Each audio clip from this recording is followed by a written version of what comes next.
makers and market movers. This is The Pulse with Francine Lacqua.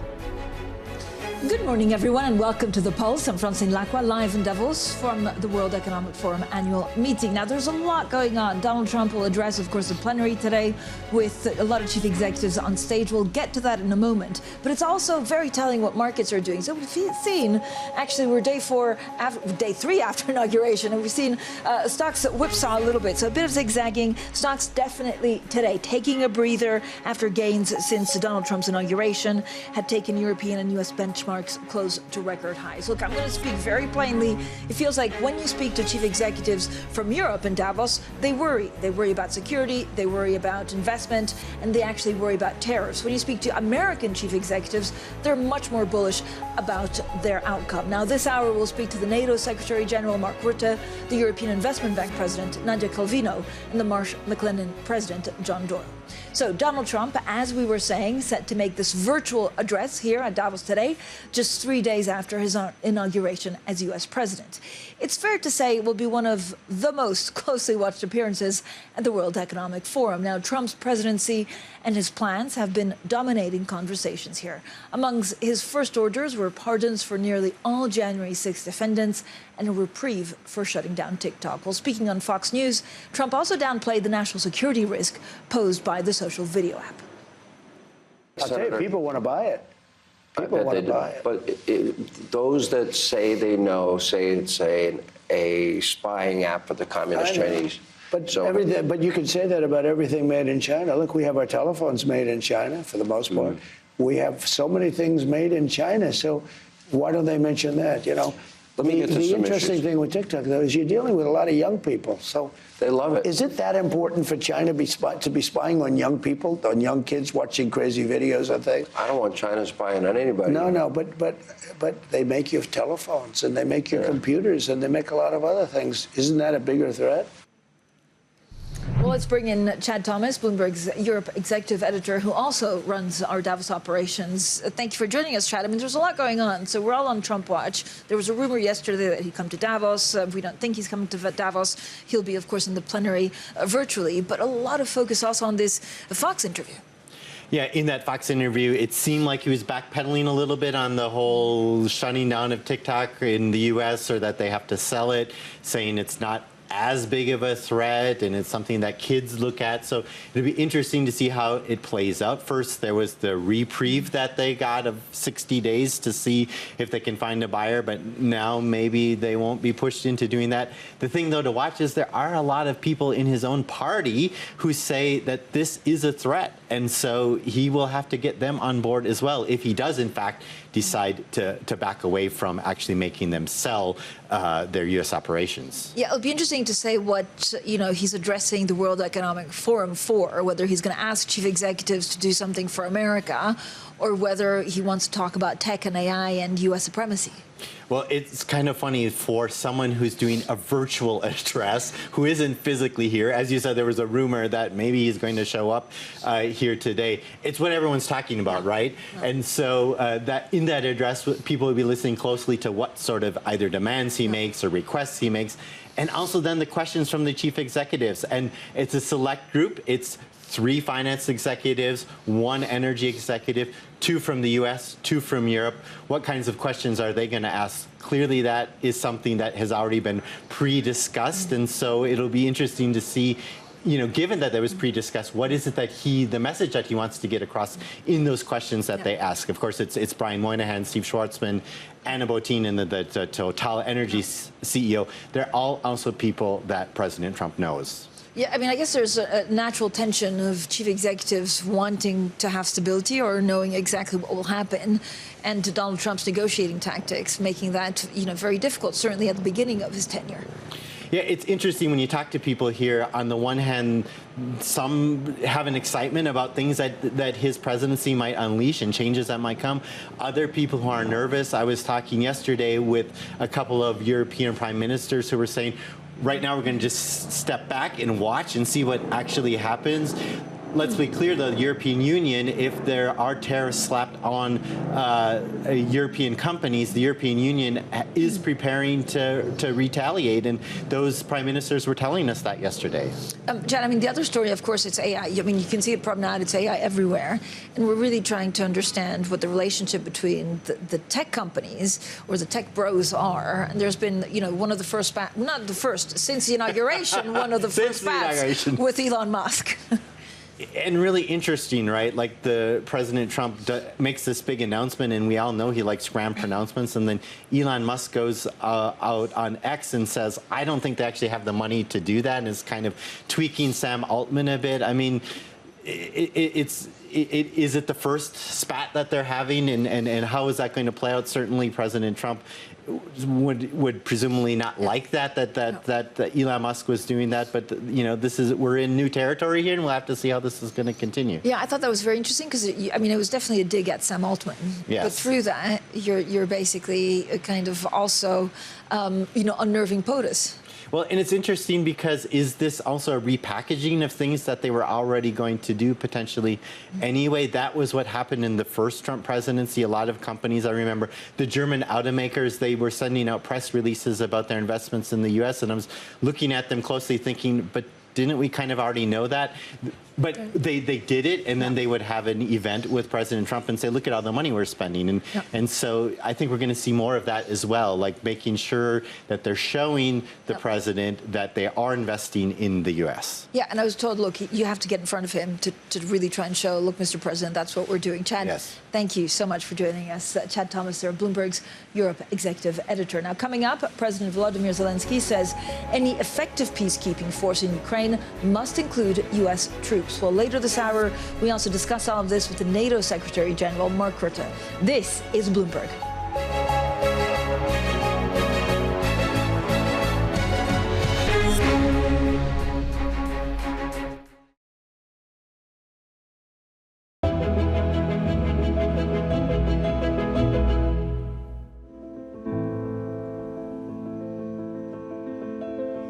President Donald Trump is threatening more financial penalties on Russia over the war in Ukraine. Trump says on his Truth Social network that President Vladimir Putin should make a deal soon or face more taxes, tariffs and sanctions on Russian goods. Well, meanwhile, Ukraine's president says any effective peacekeeping force in Ukraine must include U.S. troops to support European allies. Volodymyr Zelenskiy spoke exclusively with our editor-in-chief, John Micklethwaite, here in Davos. It's great if we will have troops. But we have to understand that the troops will not be in the center of the capital. Yes. They will not have relaxed time. Yes, it's very important because I heard that some allies said that, yes, but it's okay, we can be in the center of some city. And no, we don't need such contingents. You want the front line? Yes, with our people, of course. Yes, because this means security, and that's it. So, but it can't be. It can't be without the United States. I will explain you why. Even if some European friends think that it can be, no, it will not be. First of all, nobody will risk without the United States. The second, that's what can divide NATO, divide EU and USA. That is a goal and dream of Putin, to divide this unity. You mentioned China. How important is China in these negotiations? I mean, China is the backer of Russia. They seem to have had an impact on things like Putin not using nuclear weapons, those sort of things. Can China push Putin, and do you have any contact with the Chinese? I had some contacts with Xi Jinping. We had a phone call during the war. Not too much, not enough, I think. Yes, he can push Putin to peace, I'm sure. I think that only President Trump is the strongest, and Xi Jinping. I think that there is no other allies who can really do it. Yes, because his economy, Putin's economy, after sanctions, after everything, depends very much on China. You would like Donald Trump and Xi Jinping of China to work together to push I think Putin? Yes. But not without us. Not without us. It's important. Well, Ukrainian President Volodymyr Zelenskiy there speaking exclusively at Davos with Bloomberg's editor-in-chief, John Micklethwaite. Now, the Dutch Prime Minister, Dick Schoof, has told Bloomberg that it's important that the security of Europe be, quote, on top of the mind of President Trump, as well as for Europeans, and that the two sides maintain an open trading relationship. Well, he spoke exclusively to Bloomberg's Chad Thomas in an interview at the World Economic Forum in Davos. It's very important that the security of Europe is on top of our minds and also on top of the mind of the new American president, and therefore it relates very strongly, of course, to Ukraine, and make sure that peace in Ukraine is with Ukraine and with Europe. And economically, it's very important that the open relationship and the open trade relationship we have is still in place. So we are looking very carefully at import tariffs and what that could mean for our trade and our companies. Do you expect Europe to remain united if there becomes a tariff war? Obviously, that's not what anyone wants, but is there a worry that it's sort of every man or woman for himself and countries within Europe don't stick together? Well, there is always that worry. But in the European Council, I think we have the idea that we should do it together, that's important. Whether it's on the positive side in making sure that Europe is competitive, but also, and you might say on the negative side, if we have to react to what the Americans can do, and that's going to hurt our economy. Are there discussions already taking place within the European Council of how you would potentially react if you had to? Well, of course, we had some discussions about how could we react, and one of the most important things is that we should react from a strong position. I mean, Europe has a strong economy, has a strong competitiveness already, has a strong consumer base, so that's important for the United States as well. So that gives us a strong position. So you can really rely on a good discussion with the new administration and see how you can work out all kinds of deals. You have a strategically important company based in the Netherlands, ASML. What do you expect from the Trump administration when it comes to ASML? Well, I think that in relation to the China policy of the United States, and also when we look at the Netherlands, we are aligned, more or less. But when it comes to ASML, we have on a weekly basis, we have discussions, and we want to make sure that ASML, which is a very important tech company, and it's very important for the Dutch economy and also very important for the development of high tech in Europe and in the Netherlands, we want to make sure that that position is in place, and therefore we also made all kinds of arrangements with ASML and with the local government and the technical university to make sure that ASML can thrive, but also the whole community around Eindhoven, it's called Brainport, can thrive. Dutch Prime Minister there. Now let's bring you some live coverage of a discussion here at Davos on what the future holds for Ukraine as the full-scale invasion by Russia enters its fourth year. Now the panel, hosted by Stephanie Flanders, our head of economic and government speakers, including Poland's Ukraine foreign ministers. Let's listen in. Continuation of sanctions. There's a lot to do. I think the term "nothing about Ukraine without Ukraine" has never been more important. Especially over the last hours with the statement of President Trump. And my next question would be, will this mean that those member states that have been perhaps more reluctant than others to continue pursuing sanctions on Russia will change course? Sorry, do you think President Trump should give Viktor Orban a call? Is that all it's going to take? Well, that's the first thought I had.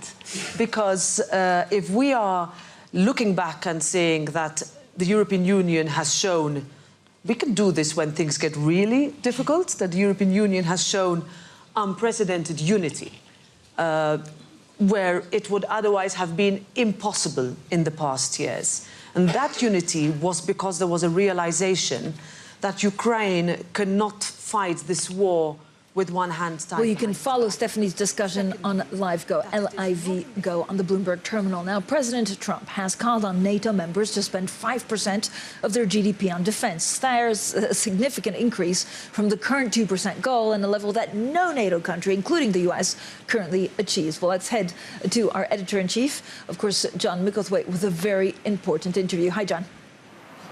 Hello, Francine. Yes, I've got Mark Rutte, Secretary General of NATO, here.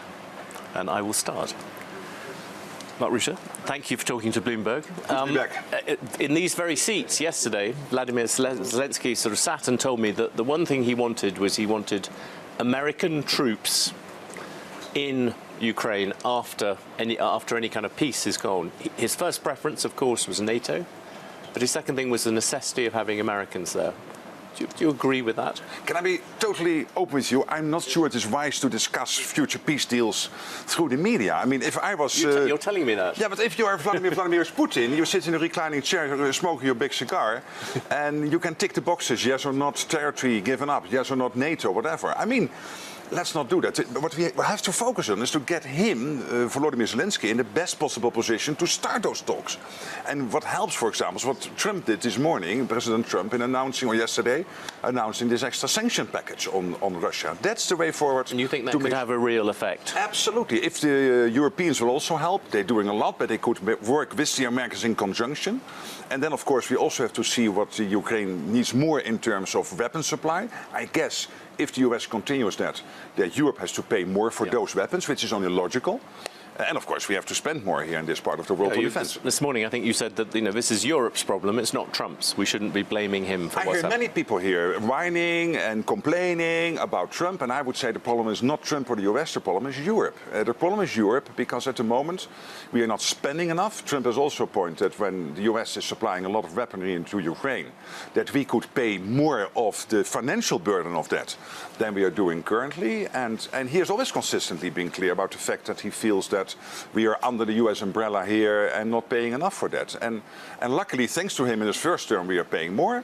But with the present level of spending, we will not keep ourselves safe. If we can both agree that more spending would be good, isn't there a sort of bigger issue behind it? It's not so much the levels of spending, it's the way it's done at the moment. It's such a mess of competing people with competing tanks. Everything's a bit of a... Is there more to be gained by actually having more cohesive spending better done than the actual number? No, it's and, I'm afraid. It is and a number, and it will have to be really, really much more than we're spending now in this part of NATO, and by the way, in Canada. So that those not on 2% this year have to reach the 2%. We cannot wait any longer, and then collectively we will decide later this year what exactly the new number should be, but it will be much more than a 2%. And you're right, at the same time, on innovation, on joint procurement, on getting the big contracts done with the defense industrial base, the defense industry. We have to be much better. And by the way, on this last issue, we also need the US to step up, because also the US defense industrial base is not producing enough. We are, from Europe now, spending 180 billion since 2022 buying from the US. That could be much more if the US produce more. What about the idea that this is actually part of a sort of bigger contest? You've got NATO on one side, you've got Russia, China, Iran on the other. What is you've come into this job, what is your view of that set up at the moment, those two opposing forces? I started 3.5 months ago. Two early conclusions. One, we are safe now, not in 5 years if we don't spend more. And second, on your question, this is not a conflict between Russia and Ukraine or Russia-Europe. It is really a geopolitical issue because of North Korea, China and Iran, and that's why we need to get to a good deal. And we can only get to a good deal if we don't negotiate through the media. And a good deal means that you will not have Putin high-fiving with Kim Jong-un and Xi Jinping and the mullahs in Iran. It's crucial that we come out stronger, that the US, the West is coming out on top. And what about the way it looks? I mean, the amount of money we are spending on defence, on procurement, compared with what China and Russia, how do you think that stacks up? It's a real problem, but there is an issue on spending. And of course, Russia is now spending 1/3 of the state budget on defence. Also, China is ramping up, but when you look at the output of the defence industrial base, China is producing now 5-6 times what the US is producing. As a collective NATO, we are producing in a full year in terms of ammunition, which is crucial, what Russia is producing in 3 months. So, and this is not sustainable. And that's why I'm saying in 4 or 5 years, we cannot defend ourselves if we don't get these two things right, the spending and the defense production. Isn't the problem, I mean, you used to be the Prime Minister of the Netherlands for a very long time. Isn't the problem that how difficult it is to convert factories, weaponry towards things? Putin's got this huge advantage. He can simply take a car factory and turn it into making tanks or whatever. That's true, but we have seen in the past that we can do it. Look at the United States in the Second World War, that when Roosevelt decided to enter the war after Pearl Harbor, that the US was able to ramp up the industry production because basically putting the whole of the US on a war footing. The minimum we now have to do is to move into a war mindset. Our mindset should be, we are not literally at war, yes, through hybrid and cyber attacks and assassination attempts and jamming of airplanes, there's a lot happening there which we have to fight back on. But we are not in a real hard war at the moment, but we need to get to the mindset. And the mindset will then also make it possible for us to get on our industry base more on a war footing. One last thing on mindset. Trump, all this rhetoric, tariffs, all these things, can you think of any military alliance in history that has survived with one set of people issuing tariff threats and things on others? It's very hard, I think, to think of that as an alliance when there's so much friction within it. On the other hand, it also helps you to get these debates going. And I've seen some of the reaction coming out of the European Commission saying we have to buy more oil and more LNG from the US. So they are reacting. They are stepping up. And when you look at defense spending, I mean, it is a big deficit in terms of Europe buying so much more from the US than the US buying from Europe. So it is a bit of a mixed picture. But in the end, that Trump is starting that debate is good. And he will always do it in his own way, which is with the door in his hand coming in. But that's okay, because that makes it possible for you then to come to an agreement. I'm not too worried. Well, that's a good note to end on. Mark Rutte, thank you very much for talking to us. I will hand back to you now, Francine. John, thank you so much. Now, let's also return. A great interview there, of course, so looking at some of what can be done. The next 2-3 months feels very crucial. Let's also return to some of our live coverage of that discussion here in Davos on what the future holds for Ukraine with our Stephanie Flanders. Let's listen in. Much more to ensure the security in our neighborhood. But just on that specific, when are the budgets going to reflect that? Because if you can understand why President Zelenskiy would say, look, the US is the only one that has to be a fundamental part of these forces, because we don't see European governments seriously recognising the things that you've just talked, this 21st century that you've recognised. Several governments haven't even been able to pass a budget, let alone start seriously increasing their defence spending. So do you understand why people just think it's not credible to be saying what you're saying? I think that Europe has clearly said that it had realized this when in the strategic agenda that our leaders adopted last June, when President von der Leyen gave her speech in front of the Parliament, there was a clear analysis of the fact that we need to do more. But once we realize that, we need to act, and we need to find a way to fund such extra efforts in terms of security and defense. This might mean some reshuffling of our priorities at the European level, and security is for any continent and any country priority number one. It also means activating or leveraging the ability of the European Union to finance such a build-up in security and defense. There have been proposals of... You can follow that discussion on Live Go. Now, coming up, we'll be speaking to Marsh McLennan President John Doyle about navigating risks from geopolitics to climate change. That's coming up next, and this is Bloomberg.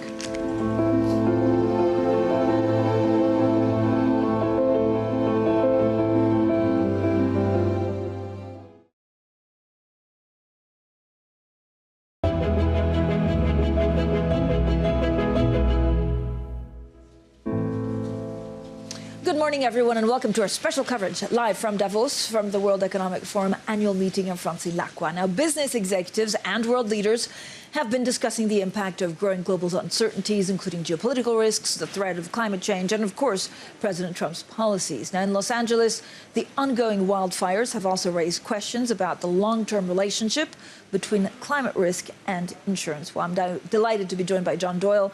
He's President and Chief Executive of Marsh McLennan. Thank you so much, John, for joining us. It's great to be with you. I mean, this year feels a bit strange, if I'm honest, because a lot of the participants are trying to figure out the Trump policies. You have the wildfires in California that, just the amount and violence of it have really taken people by surprise. Like, what does your first thought go to? Well, look, I think there's broad-based optimism, certainly from the American perspective, some concerns from Europe, but I'm excited about our way forward. There's great innovation happening all over the world. The cost of capital is coming down in important economies around the world, and so I'm excited about the way forward. But at the same time, there are big risks out there, and that's a big part of the work that we do is giving our clients the confidence to invest and the confidence to thrive in moments like this. And so you mentioned extreme weather, but big geopolitical risks, of course, and economic challenges as well. We're basically day 3 into the Trump administration, the second time around. What have you learned through the, what we've heard in terms of executive orders? I know there's a real buzz in the Congress Center that Donald Trump will be addressing virtually. Right. Of course, the Congress Center with 5 business leaders also asking questions to him. Yeah, I think he's coming on later today, so I look forward to learning more from that address. I don't think there are any big surprises. He had telegraphed what was to come this week. And so, I think it's important for business to digest that, and not just business, but government leaders, and to sort out a way forward. And again, that's the work that we do. And so, some of the uncertainties will start to clear up, and we'll know the way forward. But again, it's an environment with great promise, but it's a paradoxical environment as well. Great promise, but also, big potential risks that could derail an organization or even a country's economy if it's not prepared for some of the downsides. What are you expecting the Trump administration to do with insurance? Well, I mean, it remains to be seen. And, you mentioned the wildfires. Our hearts go out to the people of the LA community. We have many colleagues in the area, but clients in the area as well. And so our focus right now is principally around recovery and helping our clients through these moments. And so it's a very, very challenging time there. But as it relates to extreme weather, and California, of course, is an area that's exposed to that, but there are many other parts of the world that are. And we need to build better resilience into these communities, better policies, both government-related policies, but also, helping investors, homeowners better understand the risks and the possibilities around risk mitigation. And so that's an important part of our business as well. John, how are you estimating, in terms of number, the insurance loss out of the LA wildfires? Well, it's an ongoing event, right? So, but our estimates have it north of $30 billion today. And of course, a new fire emerged north of the city overnight, which is obviously tragic. And so, we'll see, ultimately how that transpires over the coming days. But, California needs real relief from the weather to really to stop this. But the economic loss will be much greater than the insured loss, likely north of $100 billion of economic loss. And so we can help communities prepare, homeowners prepare, and businesses prepare for those uncertainties and for those costs. But the LA insurance market is already very fragile. Does this just, does this break it? Well, I think it's not just the LA insurance market. It's cat-exposed insurance markets that are under stress. I think it's an insurable risk, Francine, to be sure, but it'll be at a much better cost for investors and homeowners going forward if we can build better risk mitigation going forward. But does that come also through regulation? Does the state have to step in? I mean, again, there's so many questions, right? I think healthy regulation's a really important part of it. And healthy insurance regulation is an important part of that. But it's not just regulation, it's broader wildfire, in this case, wildfire management policy. Could be flood or wind-related mitigation efforts in other parts of the world. But having those policies in place, having buffer zones, vegetation management, a policy around how power is supplied to a local community, all of those things can build a better risk outcome going forward. And today, it's quite clear that the cost of risk is escalating, and that frustrates everyone. But, John, I mean, I recently learned that actually you basically have some of this mitigation for tornado zones, but not necessarily for wildfire zones. Will that automatically change, and also with the help of AI? There are some communities that have effective wildfire policies and building codes in place today. It's not everywhere, though, and you hope, of course, to learn from these tragic events, and we can go forward and build back in a much better way. But that's going to require leadership at a local level, and of course, our industry has a lot of data and insight around catastrophes from all over the world that can inform those decisions. I mean, what do you think of the FAIR plan? So this is basically the insurer of last resort. Does it survive this? it's not well capitalized. It'll, need to surcharge in other insurers to, to be able to meet its obligations over time. I'm not an expert on, on the FAIR plan, but the industry sends important signals to investors about the cost. And it seems to me that, the FAIR plan's, pricing wasn't reflective of the risk in the environment. We're also dealing with AI, which everyone's talking about here. We caught up with DeepMind. I mean, it's extremely interesting to see the way our society will change. What does that mean for the industry? Well, that's part of what has me optimistic. I mean, not just in our industry, but broadly about economic growth in many, many industries and what it could mean to healthcare, for example. But as it relates to the risk industry, insurers and risk advisors like our firm are thinking about all the possibilities there to help use the extensive data sets that we have to, again, part of our work is risk financing in the placement of insurance, but really we're helping our clients understand risk and take steps to mitigate that risk. And these new technologies are going to help us do that. What are you most excited about? Is there a technology that will, that will be more widely adopted than is now, that will be able to, if not predict weather patterns, give us a little bit more of a deep knowledge of how we can do it differently? Well, I think, in terms of impact, I think cat modeling, the impact that these technologies can have on cat modeling going forward, and implementing more, in the case of climate-related, more forward-looking assumptions around cat risk, I think that can be an extraordinary benefit to the world. Yeah, and is there a danger that actually the global south gets left behind? No, I don't think so. In fact, some of these technologies help me, help us think through how to better help those communities. And we've been innovating around product too, in our industry. And in fact, even in the United States, where we've brought parametric-based risk financing to communities to help finance some of that protection gap that I talked about, even in a community like Southern California. And that is expected to, again, be widely adopted by the industry. If I were to ask you, look, in 5 years, and I know this is an annual interview, so I'll speak to you 4 times until that, but in 5 years, what will be the single most biggest difference to the industry? What would you tell me?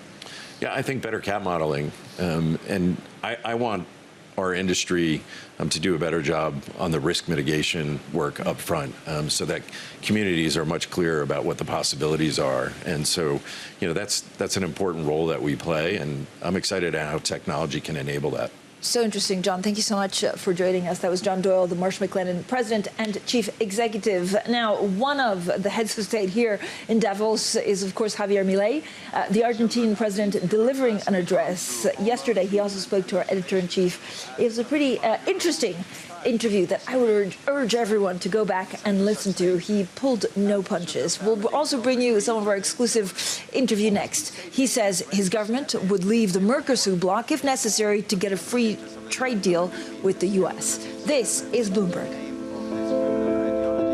Will be condemned and likened to those committed in the darkest periods in our history. Uncovering this multitude of abhorrent practices is the eternal victimhood narrative, always ready to hurl accusations of homophobia, transphobia, and other fabricated terms, whose sole purpose is to silence those of us who dared to expose the scandal, one of which both national and international authorities are complicit. This week, live from the Alpine Mountains of Switzerland, it's the World Economic Forum annual meeting in Davos. Bloomberg Television brings you unmatched coverage and conversations with world leaders, business executives, and billionaires as they navigate the AI age, energy transition, and geopolitical tensions. Tune in for daily coverage all week, only on Bloomberg. Context changes everything.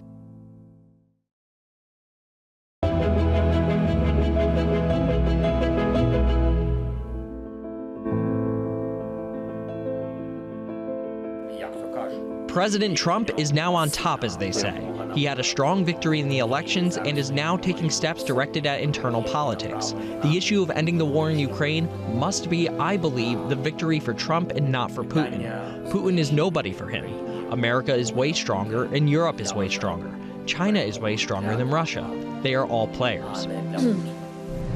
Well, that was the Ukrainian President Volodymyr Zelensky speaking exclusively to our editor-in-chief, John Micklethwaite, here in Davos. Now, the Argentinian President, Javier Milei, says his government would leave the Mercosur bloc if necessary to cement a free trade agreement with the U.S. Well, Milei spoke exclusively with Bloomberg at Davos about why he sees the South American grouping as an impediment to opening up Argentina's economy. We are working very hard on the possibility of entering into a free trade agreement. And in fact, when I recently took over as a pro tempore president of Mercosur, I pointed out that Mercosur should move forward on three fronts. One related to the fight against terrorism, drug trafficking, and that is also easy to move forward on, bringing down the common external tariff, but also being able to make progress independently. In other words, that each of our countries should have independence to be able to work on trade agreements, because clearly Argentina has decided to become integrated into the rest of the world. It wants to go back to its golden era in history, what was an important world player. And for that, we need to move forward on free trade agreements. We need to open up the economy, and Mercosur can't become an obstacle to that. Therefore, while we work with the US government to move towards a free trade agreement, we also work indoors within Mercosur, so that it won't be an obstacle to move towards free trade. So we're working very hard on that. Would you leave Mercosur to do a free trade agreement with America? Well, if the extreme condition were that, yes. However, there are mechanisms that can be used even being within Mercosur. So we think that it can be done without necessarily having to leave Mercosur as such. And it's also worth noting this, because often when comments on the negative consequences of leaving Mercosur, reference is made to the automotive industry. But the automotive industry has an agreement outside the framework of Mercosur, so that is a false argument. So we are exploring ways for Argentina to be able to open up to international trade. And why? Because the division of labor brings prosperity. Adam Smith said so. And 250 years later, that holds true. Adam Smith is still right. Well, that was the Argentinian President, Javier Milei, speaking exclusively with our editor-in-chief, John Micklethwaite. Now, Bloomberg also understands that U.S. Secretary of State Marco Rubio plans to travel to Panama as part of a trip to Latin America as soon as next week. It is reportedly scheduled to run from late January to early February and also includes Guatemala, El Salvador, Costa Rica, and the Dominican Republic.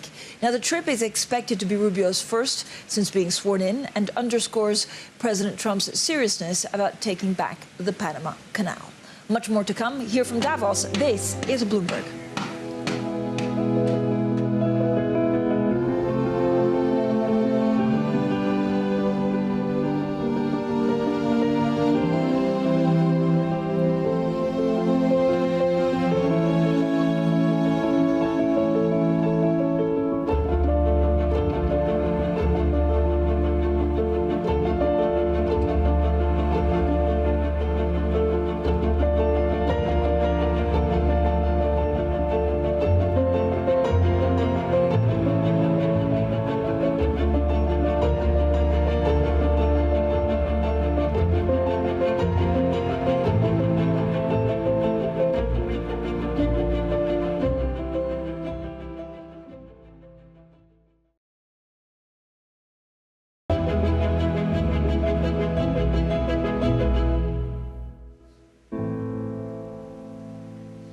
Now, the Swedish Prime Minister, Ulf Kristersson, has told Bloomberg that the suspected sabotage attempts of undersea cables in the Baltic Sea linked to Russia's shadow fleet is unacceptable. He spoke with our executive editor for Europe, Chad Thomas, on the sidelines of the World Economic Forum here in Davos. regardless whether this is intentional or unintentional, it simply is unacceptable. We cannot accept that important fiber or electricity cables are put at risk because the vessels simply don't respect to protect them. What actions do you think need to be taken then in the Baltic Sea to make sure that this doesn't continue to happen? Well, the immediate action is what we are doing right now. We have much more surveillance. We combine civilian and military resources in a much more effective way.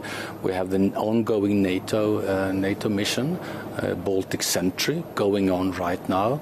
So we also combine different countries, different resources to have a better surveillance, basically, and to pinpoint those vessels that we think could be part of the shadow fleet, for example, or acting in a way that raises our attention. In the longer term, we need to prove to countries that we simply don't accept bad seamanship or bad intentions going on in the Baltic Sea. Well, that was the Swedish Prime Minister Ulf Kristersson. And the NASDAQ Chair and Chief Executive Adina Friedman says there's an opportunity for the exchange to work with the Trump administration on rethinking regulation requirements for public companies. Well, she spoke to Bloomberg's Lisa Abramovitz and Jonathan Ferro at the World Economic here. We still have a challenge, a regulatory challenge, in terms of companies and what they go through as a public company. We do think there's opportunity to work with the administration to rethink some of the levels of regulation and requirements for public companies themselves and make sure that it's more balanced between being a public company and a private company. I think the second is, of course, on the financial system itself. And we've done a big study in partnership with BCG on what we call complexity versus complicatedness. There's a lot more complexity in the world. We know that. But over a 50-year period of time, there's been a 6-time increase in complexity across every industry across the world, but a 35 times increase in complicatedness. And that's really because of you take a complex environment or you take a crisis situation and you regulate behind that. And suddenly you've got all this complicated work that you have to do and you're racing to get it done and you're not optimizing for the outcome. As a result, you've got a lot of layers of regulation. So we think that there's new technologies, a way of sunsetting regulations, thinking about regulations in a different way. We actually we do think there's a real opportunity there to make sure the industry can be a lot more efficient. I want to drill into the first part of what you said. The idea that if you strip away some of these regulations, it would make it easier and maybe even out the disparity between private and public companies. Do you think that that is the reason why we have seen a drop-off in IPOs, because of the extra regulation and how easy it is to get financed through the private markets? I do think it's an ingredient. I would say that, there are probably several factors that kind of drive the balance between public and private markets and the swings that can happen. One, of course, is in fact, monetary policy, right? So big swings in monetary policy make public investors more cautious, change the way that they model companies. And that alone can make it so that you just don't have as many companies coming out. And I think the last 2 years or 3 years has been more around monetary policy. But longer term, the balance between public and private markets, I think, has been heavily impacted by regulation. You go public and suddenly you have enormous amounts of disclosure obligations in the proxy. You have it with the PCAOB in terms of accounting obligations. There's a lot of publicity around everything that you do, and there's a lot of public scrutiny around everything that you do. And then you, of course, have the quarterly earnings process, which, is difficult to navigate if you have a long-term strategy, but you have short-term milestones that you have to, continue to describe. So all of that just makes it a more complicated existence.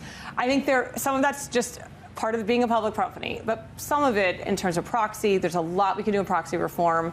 There's a lot we can do in accounting and disclosure reforms, and of course also litigation reform that I think could really make the nature of being public a lot more attractive. Adina Friedman, their NASDAQ chair and chief executive, speaking to Bloomberg's Lisa Abramovitz and Jonathan Ferro here in Davos. Now, fire crews are making progress on blunting the threat from an enormous new blaze north of Los Angeles. A huge fire erupted before 11 a.m. local time It said expanded quickly to more than 9,000 acres, leading to evacuation orders and warnings across a broad area. Now, the wildfire has stoked fresh fears in a region already devastated by deadly infernos that have killed at least 28 people and destroyed nearly 15,000 buildings. Now, parts of the southern United States have seen their worst snowstorm in 130 years, with as much as 10 inches piling up in New Orleans, smashing a record of 2.7 inches set in 1963. While similar accumulations of snow were recorded in parts of Florida, with more than 4 inches hitting the Houston area. Airports struggled to keep up with the weather, with flight cancellations across many airports. Now let's get back to some live coverage of a discussion here in Davos on what the future holds for Ukraine. Let's listen in. Post, in order to be part of this, the European also has to have an or else and has to be doing that. Whether it's, I mean, what are the tools that you could turn to? We've talked about the assets, but is it sanctioning third country banks? Is it further energy sanctions? Yes. You know, but here actually, I'm the former foreign minister for almost 12 years, so I know how all those Foreign Affairs Council discussions sometimes happen, and I'm sure nothing has changed since I left 2 years. Well, you can follow, of course, that discussion on Live Go. Now, we have plenty more great interviews coming up from Davos today, including the Arkansas Governor Sarah Huckabee Sanders, Morgan Stanley Chief Executive Ted Pick, the Saudi Finance Minister Mohammed Al Jadaan, and the Iraqi President Abdul Latif Rashid. Coming up on the Pulse tomorrow, we also speak to the EU Economy Commissioner Valdis Dombrovskis. This is Bloomberg.